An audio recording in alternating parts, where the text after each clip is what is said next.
So one thing I really do like is sort of getting back and connecting to the consumer and sort of creating that personal story of why that brand, aligns with a person's goals, aligns with their values, or aligns with, just their day to day.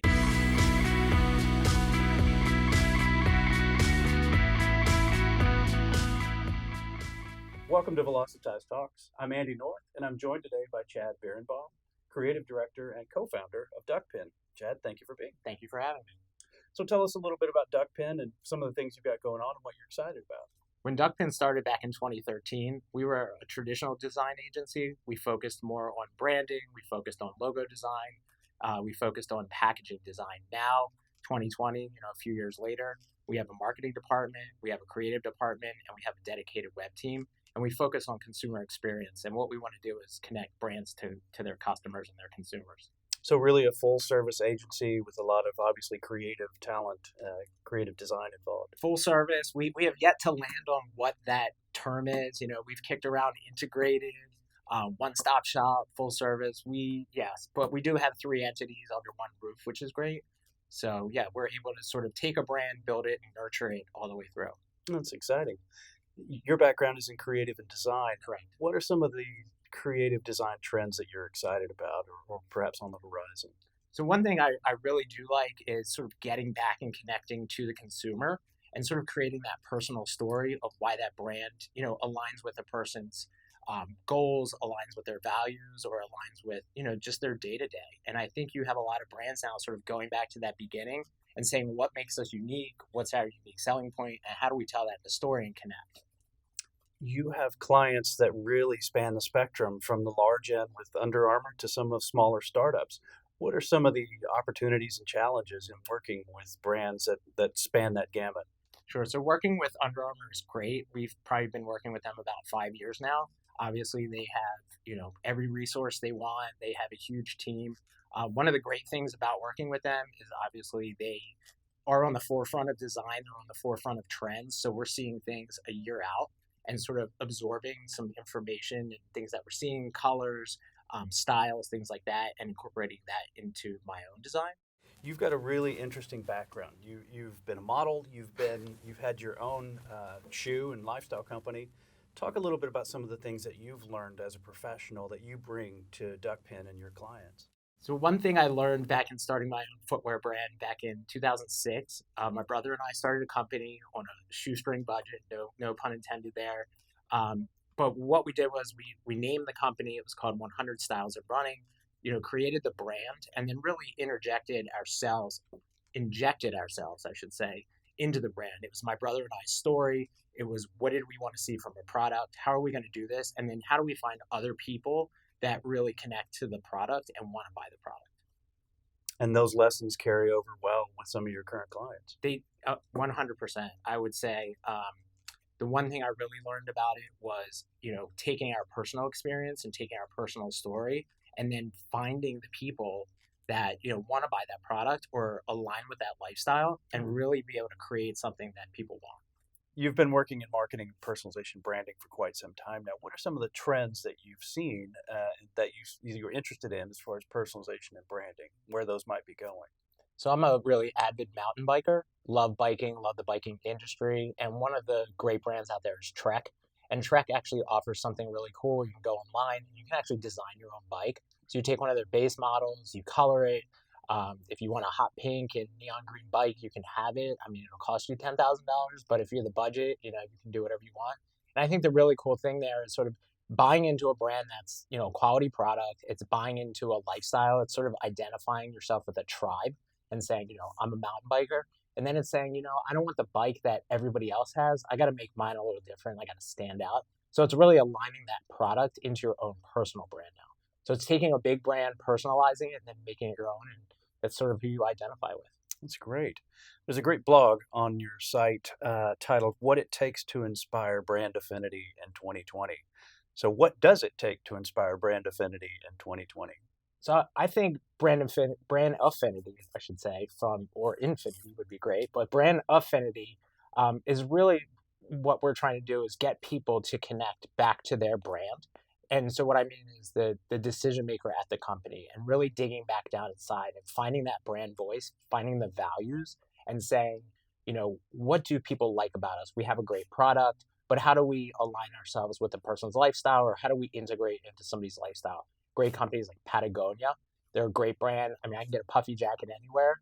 I go to REI, another great brand. I'm throwing brand names out, but these are great companies that I personally align with because they might give back to trail building, or they might give back to mountain biking, or they might say, hey, we're not going to be open on Black Friday. So, really connecting with that on a personal level and being proud to wear somebody's logo or somebody's product um, is one thing that I think really backs up brand affinity.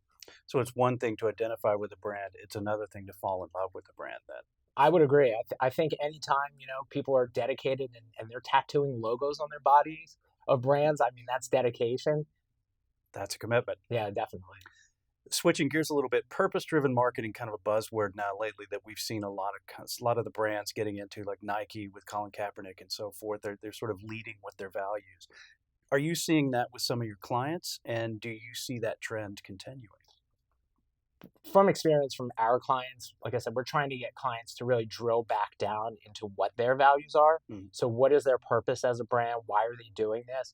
Everybody's in business to make money. I don't think there's one business out there that's going to say, hey, I started this to lose money. But at the end of the day, what gets you up in the morning? What gets you excited? And then what is going to get somebody excited to buy your product?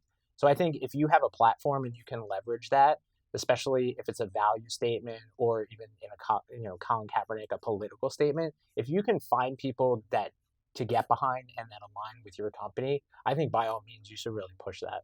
Yeah. Now, creative doesn't always work on the social side, but they do often provide the content, the design, and the look and the feel for some of the social campaigns.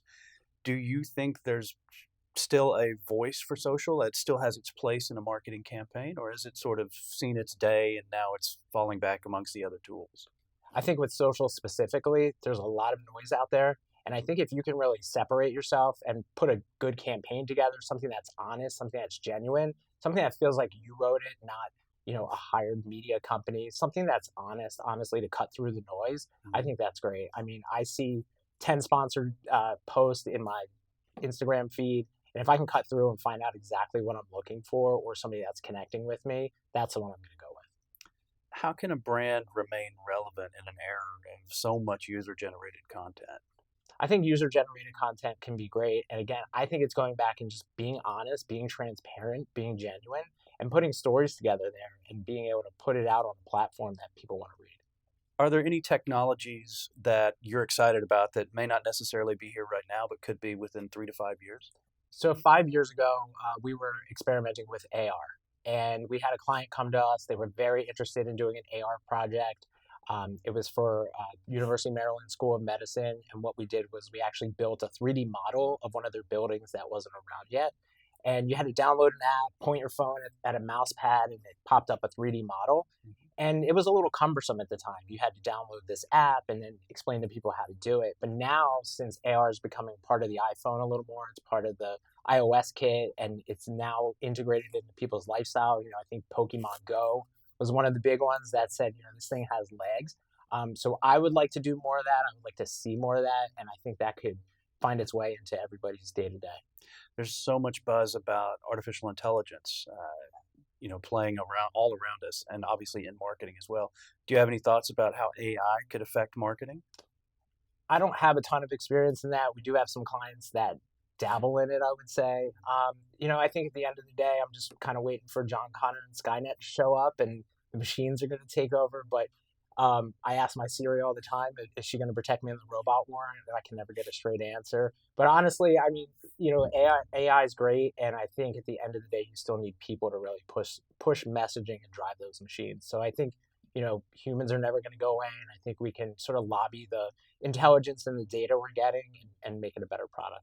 In an era of 8-second attention spans, how do you help your clients break through the noise and the clutter with good storytelling? Or is that even possible anymore? So I have a background in packaging design, and in packaging design, you have 7 seconds. So somebody walks in, there's a wine rack in a liquor store, and you got to go to some girl's house that you're trying to impress with a nice bottle of wine. So a lot of times with packaging specifically, it was, what looks good on the outside. Obviously, you want them to find out there's a great product inside, but what looks good on the outside. So now I think a lot of times with storytelling, what's on the inside has to align with the outside and vice versa. So it's really about putting a nice product together that people can connect with and quickly visually capture them and then tell the story.